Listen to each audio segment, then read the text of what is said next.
Welcome, everyone. I'm Spiro. Thanks for tuning in. And I've been getting many requests to cover a report produced by the Rockefeller Foundation and the Global Business Network back in 2010 titled Scenarios for the Future of Technology and International Development. Now, initially, this sounds like a boring seminar or something, but I assure you it is anything but. Now, I've been aware of this report for a little while now, and it's extremely interesting and very relevant to what we are seeing take place with this global health pandemic, and more so, the response to it, which is what we are witnessing now. Specifically, the lockstep section, which summarizes a world of tighter top-down government control, more authoritarian leadership with limited innovation, and growing citizen pushback. Now, I couldn't think of a better person to have on to discuss this and help break this down than Helen Bajnitsky. She's a journalist and writer for RT News. She's also a contributor at Global Research, and you can find all of her work at helenofdestroy.com. And she has been one of the first, if not the first, to cover this in her article for Global Research titled The Lockstep Simulation Scenario, a Coronavirus-like Pandemic That Became Trigger for Police State Controls. Helen, thank you so much for taking the time to join me today. Thanks for having me on. Now, your article and in this report clearly states that this is not a prediction. The document, Rockefeller document itself, they're saying that they're not trying to predict anything, but it certainly appears to lay out exactly what we are seeing unfold right now. Can you kind of provide us with an overview of the document as a whole and then get into the lockstep scenario and how it relates to what we're seeing today? Sure. Basically, this was drawn up in 2010, commissioned by the Rockefeller Foundation in conjunction with the Global Business Network, Peter Schwartz's group, which eventually became part of Monitor Group, and then Deloitte, which is one of these gigantic management consultancies that sort of has its tentacles in every little pie out there. And they came up with 4 scenarios for the near future, sort of these on varying degrees of dystopia to utopia. And all of them had technology plays a major role. And then, of course, they talk about the role philanthropy plays, because the Rockefeller Foundation, at least theoretically, is a philanthropic organization, which if you look at the Greek root of the word, meaning loving of humanity, Rockefeller Foundation, this thing, it doesn't quite add up. So lockstep is this sort of draconian response to a pandemic crisis, which really very closely resembles this coronavirus epidemic we're experiencing now. 2010 was a long time ago, and it was at that time that it was supposed to be just a few years in the future. So it would have been around 2012 that this would have been happening. And they based it off, they said, the swine flu pandemic, which of course it bears no resemblance to. The swine flu pandemic didn't cause any shutdowns in any large countries, but democratic, quote unquote, countries took their cues from China, which in this scenario, this fictional, supposedly hypothetical scenario, locked down big time, imposed very, very strict quarantines, and were able to control the spread of the disease and basically save their population. And all of these supposedly democratic countries realized that, hey, maybe this openness, this democratic thing is not working so well. We got to do more of what China did. And so they all followed suit and cracked down. And it's very interesting because you look at it and it shows that it doesn't actually really end that well, but it leaves it hanging almost. They talk about the government of Nigeria collapsing because they got too heavy-handed with their draconian controls. But for the rest of the countries, they say, oh yeah, people were dissatisfied. The opposition movements got more organized and they got more done, but then it just kind of leaves it open-ended. So it doesn't even try to pretend that this will end well for the ruling class, but it does mention to the philanthropic organizations that, hey, you guys might want to work on, getting better at subversion, because eventually philanthropic organizations such as yourselves will be banned from international borders because of your role in things like this. So, yeah, and this was obviously 10 years ago. You can't really, everybody's focusing on Event 201, which was just in October. And this really, if Event 201 was the detailed screenplay of this cinematic event that we're seeing unfold before our eyes, this was kind of like the treatment, the beginning rough treatment that you would send to, say, a screenwriter and say, hey, can you draw up something about this? And so, it's very, very spine chilling to read this and then to look at what's going on now, because it's right along the exact lines as far as, initially democratic countries were criticizing China, and then all of a sudden they turned around and started saying, hey, maybe China has the right idea. And we're seeing that now. Literally, the New York Times that just a few weeks ago was saying, it's terrible how they're tracking people using their cell phones and all of this, and the Chinese government must be on the verge of collapse. And now of course, they turn right around and say, hey, we should do that. That was a great idea. Well, you're absolutely right. And I'm going to provide a link below directly to the document so people can go see it themselves. And we have seen, now you were talking about a lot of how the scenarios were unfolding in that document. And then, as you correctly pointed out, we have been seeing the U.S. government, the World Health Organization, and the media praising the authoritarian measures taken by China in response to this outbreak. And I've even seen people on social media and in the real world saying that this is exactly what should be done, and that they're actually calling for it as well. Now, you are currently in New York City, which is on lockdown, and we are now seeing the National Guard on the streets there in New York. How do you seeing this unfold in America? Well, it's very disturbing how people are just so willing to fall into this begging for the police state, because, there were even headlines coming out a couple weeks ago saying this was going to test the limits of government response, because unlike China, the U.S. can't just, lock down everything unilaterally and just impose this on the people. They have to convince the people to beg for it. And that's what all of this propaganda has been at, like flatten the curve. Nobody knew what flatten the curve meant 3 weeks ago. And now you're getting, everybody is posting this on Twitter, or people were begging for lockdown LA or shut down NYC.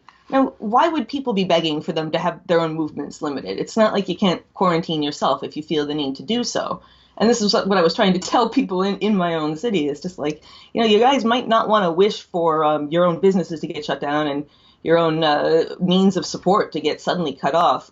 Fortunately, and knock on wood, I want this to stay this way, we don't have a total lockdown. It's sort of a soft lockdown where all quote-unquote non-essential businesses are closed. So you can still go to the grocery store.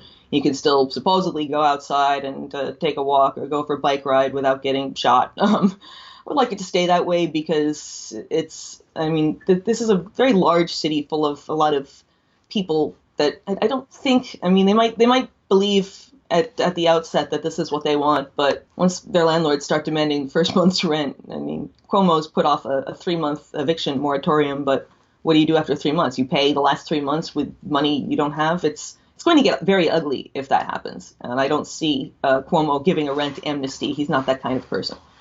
Well, and we've seen in California reports that police will be using drones to, basically help assist the quarantine, to usher people back into their homes. And we've also seen reports that the Department of Justice is now looking to enact, basically under this emergency, provisions that would allow them to indefinitely detain suspected coronavirus victims, so without any proof, without due process. And we've seen that this report, of course, was put out by the Rockefeller Foundation.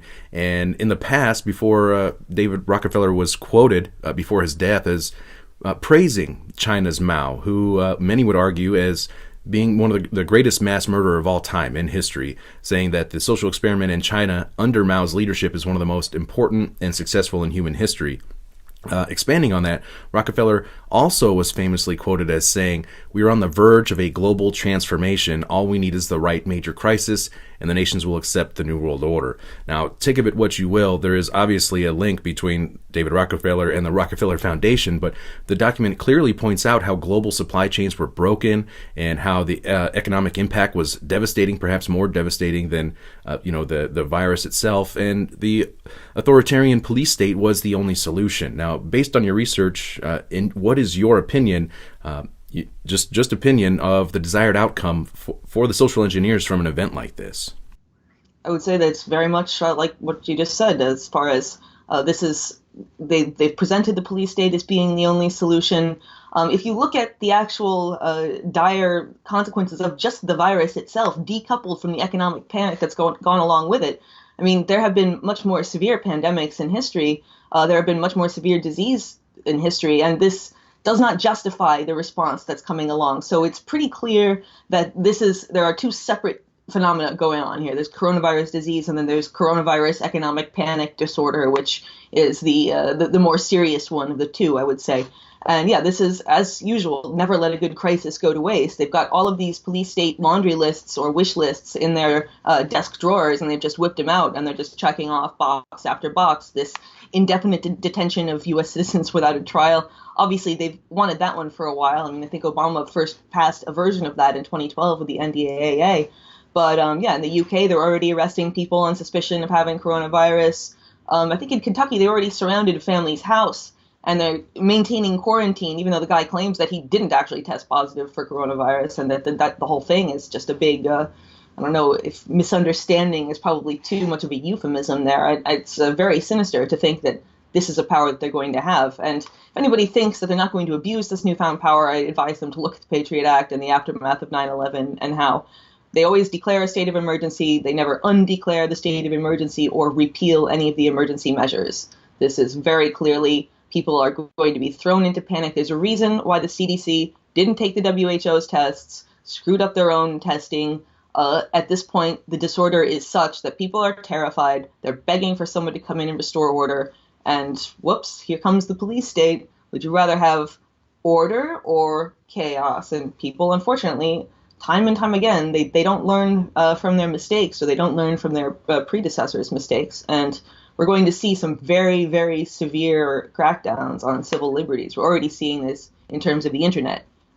Things being passed in the dark while everybody's paying attention to coronavirus, this Earn It Act, which would destroy encryption, would destroy internet platforms as we know them, will make it very difficult for independent content creators such as yourself or me or probably a lot of our audience to put out information that deviates from the mainstream narrative. And that's terrifying, because as much as you might want order, as much as you might want to be protected from this disease or from the economic fallout from this disease, there's a lesser of two evils here, and I don't think that people really quite realize what they're getting into when they beg for their cities to be shut down or their internets to be shut down or any of these things. Well, I think you hit the nail on the head right there. And of course, the Earn It Act, yes, very concerning. I'm glad you brought that up. And, overall, big picture, I mean, these are the social engineers. They have set up these programs. They have done the dry runs, the test runs, and they've prepared us incrementally over time, testing and then, the predictive programming and all of it. I mean, it's a huge psychological operation, and I think people have fallen for it hook, line, and sinker, the vast majority of the people. And unfortunately, we're going to have to see how this plays out. Do you think that, I know I'm just asking you to speculate now, but as far as timelines are concerned, do you think, we do have the presidential elections coming up, which, of course, in my opinion, I'm not political. I'm not pro-Trump or against Trump. I'm not left or right. I think that it's the illusion of choice, two sides of the same coin to play us all off against each other. But nevertheless, they do use that as an effective tool to divide and conquer the people.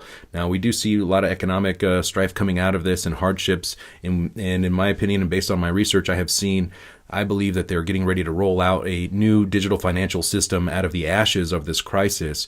The only question that I've been trying to figure out, and I wanted to ask well-informed people like yourself, their thoughts on this. Will the solution be rolled out prior to the presidential elections, and Trump will be hailed and regarded as the savior for bringing us, out of this crisis, or is it going to happen after? What kind of a time frame are you looking at here? Well, I think they're probably going to present the people with two choices, as they usually do, and have 51% for one, 49% for the other. Trump has already talked about giving a universal basic income type thing in the form of a one-time payment to every American, which obviously that won't be enough, since I think 14 million have already lost their jobs, and I'm sure many more are going to come after that. And then you had the other day, Rashida Tlaib comes out and mentions this mint the coin was the hashtag that was trending, this idea of a debit card that's going to go out to everyone, and supposedly it won't be tracked, but we all know how those things work. I mean, yeah, trust us. We've only lied to you every single other time about not tracking things. So that's going to be the cashless society version, and not that I don't think that the Trump credit is going to come in the form of cash, but there'll be two different things that are presented as two opposing, just like the Democrats and Republicans are both two sides of the same coin. This will be two sides of the same cashless society going forward coin. I do think they might end up postponing, if not the election itself, then at least the convention, the Democratic convention, just because, I mean, you can't all meet in the same room.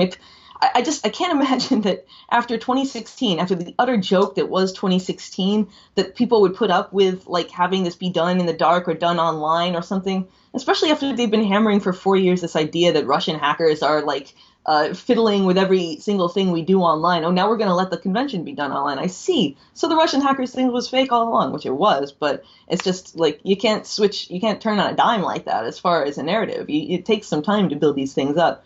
So I think that they might be kind of painting themselves into a corner as far as these narratives go, because they've just lied so much and in so many different ways that you can't possibly reconcile them all. However, the fact that everybody's distracted by the coronavirus means maybe you can get away with a little more than you might be able to in the past. So, yeah, I'm not completely certain on what's going to happen with the election. I can see it being postponed. The quote-unquote resistance will raise hell, but I mean, their whole thing is just talking and not doing, and so they've always been the resistance in name only, the Nancy Pelosi resistance, in which they rip up speeches, but they pass gigantic military budgets and they allow extensions of the Patriot Act and all the stuff that really matters. They don't stand in the way of. So I think you might get a lot of noise, but no real opposition to maybe. I don't know. I've heard 6 months is a number bandied about, and I can see it taking about that long for the economy to recover. It's also going to matter how Trump behaves himself. If he gives them the war they want, or he gives them more, at least steps towards the war in Iran that they very much want, then he might get what he wants in terms of election postponement or even economic recovery, such that the election can be held normally. Although that's a very, very slim chance. And I mean, I don't know. Going into war with Iran right now would really, really be a disaster for everybody, but they've shown that they are willing to commit all manner of crimes against humanity in terms of putting harsher sanctions on a country that's already having difficulty getting medicine in. It's really, really disgusting. And when karma finally does bite the U.S., it's not going to have a friend in the world.